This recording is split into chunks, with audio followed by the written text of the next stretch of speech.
Thanks for watching Afternoon Live. Everyone seems to be talking about AI these days, but what does the growing use of the system mean for us? Well, here to share more about the artificial intelligence, we welcome NASA rocket scientist and author of Answers Unleashed 2. Olympia LePoint is back with us today. Olympia, it's been a couple years, but it's so good to see you. I can't hear you. Say that once again. Oh, I said it's been a couple years, but it's so great to see you again.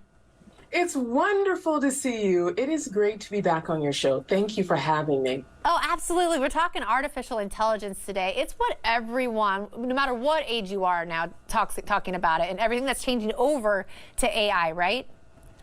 You know what? Artificial intelligence has been around since 1980, but with the new generative AI, it's in the news now because it is a new take on the artificial intelligence. And through my Answers Unleashed platform, I explain new science technology so it makes sense to the public. Yeah, how does it work? Well, artificial intelligence is a fast, calculating, pattern-based system that allows people to be able to get answers based on large language models. So instead of there being a computer coder that would code in the correct information from good data and will give you good data out, artificial intelligence uses a large language model that takes large sets of data, analyzes them through mathematics, and gives you an answer. There's pros and cons to this particular new technology, and there's some great benefits and there's some great concerns as well with the new technology. What do you find is the greatest benefits? The greatest benefit is that we have the ability to use artificial technology to apply it to health and saving people's lives. Artificial intelligence looks at the different blueprints in people's health histories, and it gives people, especially doctors, new information on how to treat patients so they can get the life-saving treatments that they need. And it also predicts different type of issues that could happen in a person's system so they have the right preventative treatment. And what do you see as the biggest risks?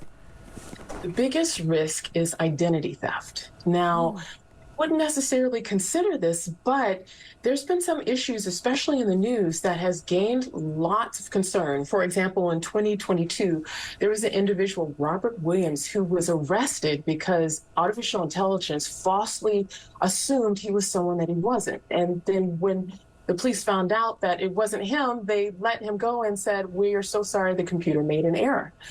For example, another example is Nina Janowitz. She has been in the news recently because, unfortunately, generative artificial intelligence has created deep fake videos, X-rated videos of her online. And Google reached out to her and told her that her information and her identity was using incorrectly.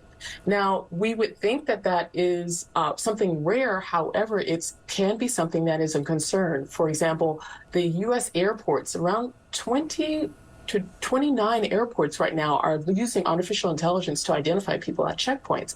So the United States government is creating a draft of an artificial intelligence bill to help protect people's identities in these type of situations. Oh, that's super interesting. I hadn't heard about that. You said the human brain, though, will always be faster than AI. Is that true? Yes, yes. A lot of people will argue that artificial intelligence is going to have a mind of its own and is going to be running away with your information. And I'm actually here to tell you that's not true, because the human brain is far more expansive than any artificial intelligence. For example, one dendrite in the human brain contains as much information as the entire World Wide Web. And we have millions and millions and millions of these dendrites in our brain.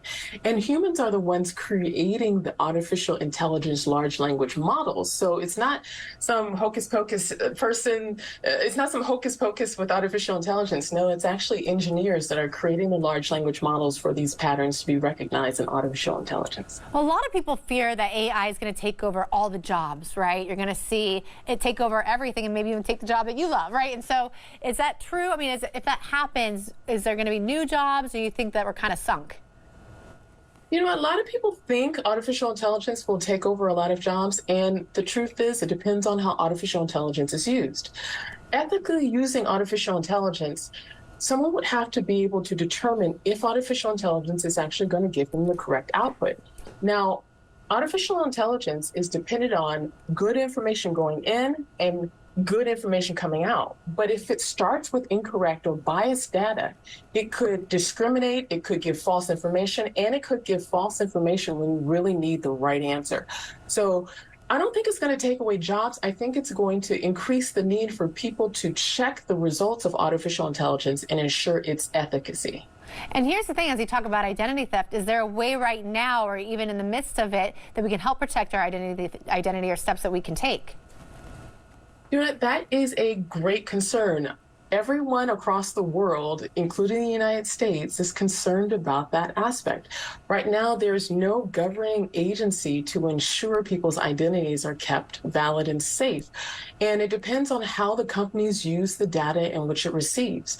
Now, there's been recently concerns brought to the Senate to ensure that people have the right information and that their information, their facial recognition, their biometrics from their eye scans, all are kept in an authentic way. So right now, the U.S. government is determining the right artificial intelligence regulatory agency that will create the laws to keep people's identity safe.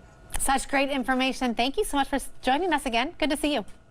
It's so good to see you. Thank you for having me. Yes, you guys are going to have more information about Olympia. There's her book again, Answers Unleashed 2. We'll have it on our website at KATU.com. Stick around. Afternoon Live. We'll be right back.